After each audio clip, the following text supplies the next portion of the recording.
bring in Eddie Encina in here with us. I'm bringing What's in up, Ed, Eddie? Big Ed, because he's feeling oozy. So we're bringing in, this is a special Survivor Series edition at the end of Matt's appearance here in the beginning of Ed's. Ed, what's going on, buddy? How are you? What's going on, fellas? Good to see you, Matty. It's you guys feeling oozy great today. to see you too, man. It's actually funny because like I haven't worn this sweatshirt I don't know how long because it hadn't been cold enough. So I knew I was coming on with you, so I was like, I should rock the OG bloodline from a couple years ago. Yeet all day, Love buddy. it. All right, we'll start with you, Ed. Then for the main event. What did you think of the main event? Bloodline, the OG Bloodline goes over Bloodline 2.0. What were some of the big things that stood out to you about that main event? So it's all about kind of the buildup, right, with these things. And I honestly was over the course of this, I kind of got a little bit tired of some of the buildup because I just kind of got tired of, Solo and the new Bloodline just kind of kicking Roman's ass all the time. So the John Heyman part of the Paul Heyman part of this, not John Heyman. Look Paul at the baseball guy. Yeah, Nothing baseball to do rules. with Baseball. Nothing to do with this. But the Paul Heyman part of it's always just, we talk about this all the time, Jay, is like that dynamic and what he brings and everything like that, that just made it, right? And then you bring in CM Punk and everything like that. And I was wondering where they were going to go with it until then. And obviously it made for a really good main event in Survivor Series. I thought that, I was actually watching it live while covering the game the other day on my phone. So I had the sound down, so I couldn't hear the play-by-play. I actually not till I went back home and watched it on a replay. But yeah, I thought it was cool. I think that, and also the other thing is, and this is one thing that they've been so good at recently, is, that you can kind of see the next level of the storyline play out, right? And it can go in so many different directions. And I was honestly wondering that going in is, how much more different ways can they take this now? Because they've gone so long, and I know we all remember that press conference where what they said they were like in the third inning, right, of it. And now you look at it like, you can really believe that there's still some meat on this bone beyond just like these two factions clashing. But I'm a big OG Bloodline guy. I'm a big part of Yeet Nation. So, I love it. I roll with it. I like what I see. And I thought it was pretty cool the other night. And also to remember that Jey Uso and Sami Zayn are now 3-0, right, in Survivor Series 5-on-5. So. Yeah, insane. Matt, what'd you think of the main event? Yeah, overall, I liked it. And my wrestling fandom, I think, is kind of different than most. Like, I'd rather watch a sick promo where two guys are like dissing each other the whole time, just as much as like a really good match. And I kind of like the hardcore, bring out the tables and stuff like that. I enjoy that as much as just like you, me, WrestleMania, middle of the ring, like one-on-one. So I always like all the chicanery that comes with it. Right. At first, I felt bad for Jimmy a little bit because, like, Sammy comes out and it's a huge roar, and he's Canadian, they're in Canada, I get it. And then Jimmy comes out, and everyone's just kind of like, okay, like whatever. So I was happy that Jimmy got his moment later on when he jumped off the cell. I thought, like, listen, I'm going to interject real quick. I totally agree with you. I thought he was the low-key all-star of that match. Because he did a Jeff Hardy Whisper in the Wind off the top. Yes, rope. He did the splash off the top, what looked good. All of the things that he did, I thought it was probably his best in-ring performance than I think I've ever seen. Their WrestleMania match wasn't great. They got their time cut. It didn't look fantastic. And they both knew that. And good thing that they were able to come out the next night and do all they had to do during the big time match with Cody and Roman. But I thought that was the best performance I've ever seen from Jimmy Uso in the ring. But I'm with you, Matt. And especially after it was a respectful like applause and entrance because him interjecting the storyline. But he isn't near the level of a Jey Uso because Jey Uso is really become its own thing with the Yeet, and he came out last. Exactly. Jey Uso came out last, like after CM Punk, after Roman Reigns, Jey Uso came out last, and nobody batted an eye. They were like, hey, if anything, you were just like, that has shown how Jey has come up through this entire storyline, and I hope that what we saw Saturday is going to help Jimmy, because if you listen or you watch anything, Jimmy's like the comedian of the group. Like he is the guy that keeps everybody together, like in the family. He's hilarious. And if we can see a little bit more of that as a baby face on TV, I think you can start getting him up to that main event level like we saw from his brother Jay. Yeah, like even his entrance music, it doesn't pop the way that like everyone else in the bloodline does. So I mean, it's got to be tough a little bit. Like, it's your twin brother, and I'm sure there's some, like, I'm very happy for Jay, but it's clearly, like, Jay is a star, and Jimmy's kind of still, like, the guy that walks out with Roman as Roman's, maybe not lackey at this point because he's a good guy. But the match, so I was happy for Jimmy. The match itself, I thought was good. I don't think it's going to land in history as, like, one of the greatest matches in Bloodline history. It was good for what it was. And I think part of it is everybody was like expecting a swerve or a big turn or The Rock's going to come out. And it's almost like the swerve and the surprise was that there wasn't a swerve and a surprise. That it was just a straight up match. The good guys beat the bad guys, or however you want to view each side of it. And because there wasn't a swerve, like that was almost the surprise in of itself. I will say at the end when it was just like Solo and his Denzel Washington moment in Training Day being like, all right, like let's get this over with. I did think for a second, the way that they all circled, that Solo was going to like nod at one of the guys and then they were going to start beating up Roman, but that didn't happen. And then CM Punk with the favor. What's the favor? What's it going to be? Are they going to explain it next show? Is it going to be a thing down the road where we're going to go, oh yeah, remember that time? But overall, it was fun. I enjoyed it. I didn't think it was like out of this park fantastic, but we were entertained. And, you know, that's what the E stands for, right? You got that right. And I want to piggyback on what you just said. I was really hoping The Rock was going to be there last night or Saturday. That didn't happen. So it was a little bit of a letdown. I thought it was a little weird that Seth Rollins wasn't involved at all because, you know, they were teasing that. No Cody and KO on the show was kind of weird. Like you don't have your world champion. I get, you know. We got to put on a show for Long Island. Yeah, no, I understand that. But it was just, there was something missing. I thought it was really good. I wouldn't say it was, I thought it was really good, bordering on great, but it wasn't fantastic. I'm with you, Matt. It wasn't like mind blowing. I thought there was one point where Sammy might have turned on the OG bloodline. There was a moment where he was in the middle of the one ring, and I go, "Oh no, is Sammy going to turn on these guys?" That didn't happen. I did like that there was a official, like a handshake between CM Punk and Roman Reigns, because just show me some kind of mutual respect and move on. Like eventually, like the hard ass act. Like I like that he stopped CM Punk from going out into the, you know, leaving the cage. He let Sammy go, call him back to what he did last year, and then CM Punk kind of shouldering Roman as he goes to the ring as the fourth guy. But once you keep doing that, and then there's no blow off, it's like, all right, you're on the same side. Shake hands and move on. And I think that's what we saw. I don't think that the favor is going to be with the bloodline. I think it's going to be outside the bloodline. Maybe it's a world title shot against Gunther or somebody like that, where Paul Heyman will pull the strings. I don't think that CM Punk needs to be involved with the bloodline storyline anymore. That's the reason why I'm glad Cody's out of it. That still has, you still got other family members that just got signed to the WWE that we haven't seen yet. And The Rock is still waiting as the final boss. So Matt, I'll ask you this before we let you go. What do you think is the next step in the bloodline? And then Ed, I'll ask you that same thing before we talk some Lightning hockey. Oh, that's a good question. I get a little hazy with the details because I don't watch like every single week. I try to, but I mean, have we gotten just Roman versus Solo, like just one-on-one? I don't think so. Right, Ed? Not really. No. I mean, it comes down to Ulafala now, right? I mean, basically, right? Yeah, so I think that's got to be the next one. But when do you do it? Because you're not going to do it at WrestleMania if you got Roman versus Rock. So, yeah, I don't know. Yeah, yes, maybe that's Saturday night main event level there. What about you, Ed? What do you think?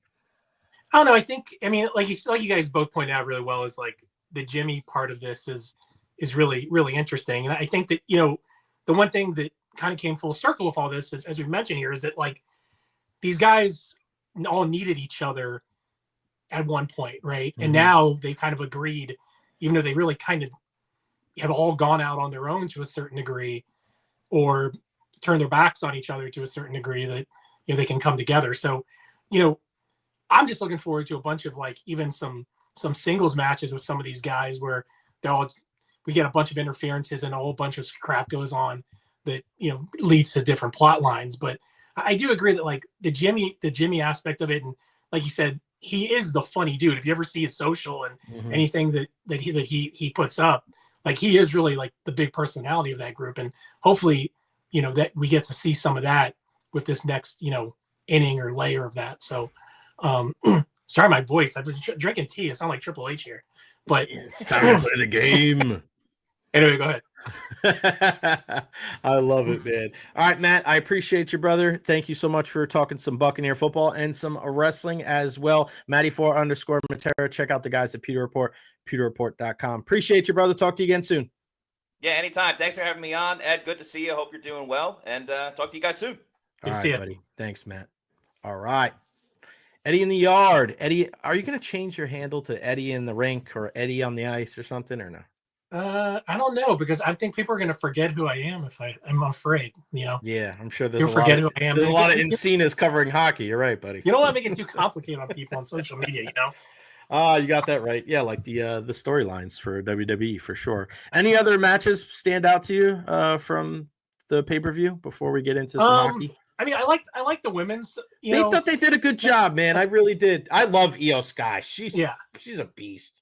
Yeah, and her game is like almost made for that. You know what I mean? It is. So much, and whether it's that or ladder matches, anything crazy, like she just takes it to the next level. So, I like that one. Like I'm a big Priest guy, so like the whole Priest Gunther storyline, I was here and there with a little bit, but obviously we're going to see another round of Priest, Balor.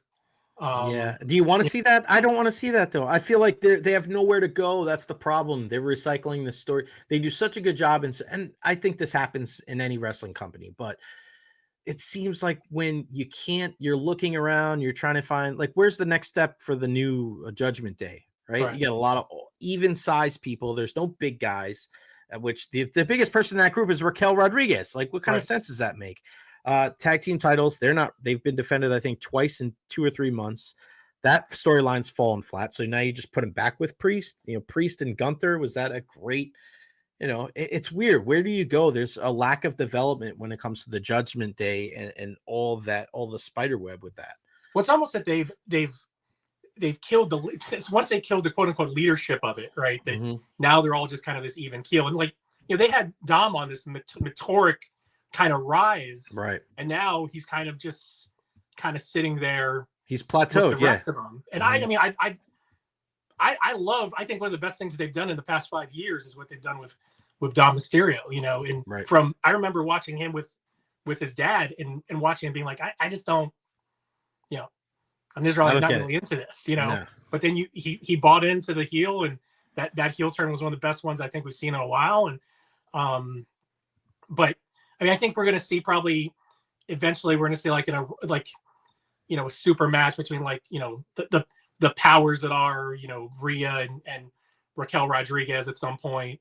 I'd like to see her be more than just kind of a, lack of a better term, lackey in that group too. I think she can do really big things that she's never really had an opportunity to. I know she's hurt too, but yeah, I mean, the other thing is the changing over the U.S. title, because we've had LA Knight on this he was finally going to get his title and be more than just the guy, and then Shinsuke comes out. I'm not really into Shinsuke's the shtick and everything like that he's put out, but man, he can wrestle. He can fight. But so it'll be interesting to see how long that kind of lasts and where that goes. I'm a little bit intrigued by it. Not so much interested in it, but intrigued by it. Yeah, I'm with you. I've always liked Shinsuke. I just feel like they run out of. This is where managers need to make their way back. Right. There's certain guys that they can connect, but they need a voice. They need a mouthpiece. And imagine Shinsuke and being in the group with 2 or 3 other guys with one manager and letting somebody talk up Shinsuke and all his winning around the world and how he trains MMA with Lyoto Machida and Daniel Bryan. Those are 3 best friends. There's a lot of storylines where I think sometimes you go too far away. And we saw that when they went away from factions for a really long time before they brought them back. One other thing too, is I do think that Ludwig Kaiser had a big kind of moment for himself. Yeah. He's never been kind of his own guy in Imperium. And then, I honestly don't even know how he got involved in that triple threat, but Breaker's a beast. We all kind of know that, and Sheamus is Sheamus. And I think he had some really big moments there where you can kind of look at him as maybe this guy that, more than just, kind of the side man for Gunther. Yeah. He's by far. I think he has a lot of talent, and he can do a lot of things. I mean, so it's interesting. There are a little bit some doors opening from that event that maybe some people will get a little bit more shine put over, as our boy Ric Flair would say. That's right. Ludwig Kaiser, he's doing pretty well for himself. He's also dating Tiffany Stratton, so I mean, he could be doing a lot worse. The Tampa Bay Lightning, let's get to them. Man, kind of a crazy game against the Toronto Maple Leafs. I flipped it on and I was like, holy smokes, what is going on with these guys? Goal after goal. The final score was a lot more respectable than it was, but you start seeing who wasn't in the lineup for that game. What are your thoughts on the play of the Lightning over the last couple of games, and should we be concerned about Nikita Kucherov's injury? Yeah, I think that, when you look at the Kucherov injury, obviously that makes a huge impact when you're without your best player, one of the best players in the league. And I think that, we saw, like, I've looked at that injury many, many times, and it's hard to really kind of tell what happened there. It certainly looks like a lower body injury of some extent. But I do think that, in a situation like this, and this is one thing that Lightning have always done, is, take a conservative approach with injuries, especially in a time when certain times in the schedule will allow it. And, right. Even though, you're right there when you look at the standings, if the Lightning got 2 points out of that game, they're right there with the Leafs, and if you look at a lot of these games, especially some of the most recent ones at home, these might be games that they look at down the road and be like, oh man, if we'd gotten a point there, gotten 2 here, that they could be in a better spot down the road. But they always have that, I know it's overused with process under outcome take, and I think they do with injuries too, whether it's giving Vasilevsky an extra, day of rest, or if he doesn't skate in the morning skate or something like that. And so to not see Kucherov in the game the other night, I don't think is worrisome. Now, if he's not in the game on Thursday in San Jose, or not in practice the next couple of days when they come back to the ice tomorrow, then I think there's some level of concern there. We all know how tough Nikita Kucherov is. We all know what it's going to take for him to miss a game, let alone to be told that right. He has to miss a game. So, we all know that. But going back to the game itself, the other night, and this is something that teams wrestle with, especially in this time of the year. Like everyone kind of talks about, you want to find what you are as a team, come holiday season, right? Like Christmas, Thanksgiving, New Year. And this team is really still trying to find itself in terms of its 60-minute play. And I think you saw that. You've seen it, honestly, in the past few home games. The Toronto game, they're down by 1 going after the first period.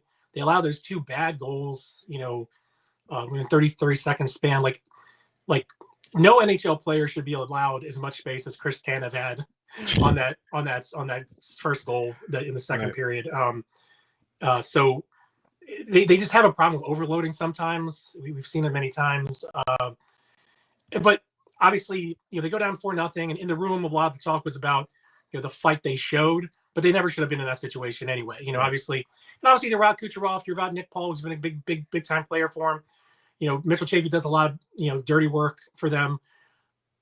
Hopefully you get those guys back soon, but you can't bank on it, right? You've got to play as if you're not going to get them back. And I think that when you look at that game, you look at the Capitals game where they had a 2-0 lead in that game after 1 period, a 3-2 lead after 2, and just kind of lost control of it. And even the Dallas game, they go into it, tied 2-2, and then they, lose that one 4-2. And these are games at home, like these are games that we're used to seeing, no matter the ups and downs of what the Lightning might have, throughout the season, that you can always trust that they're going to pull out games at home late. And so I think that's one thing that's a little bit concerning.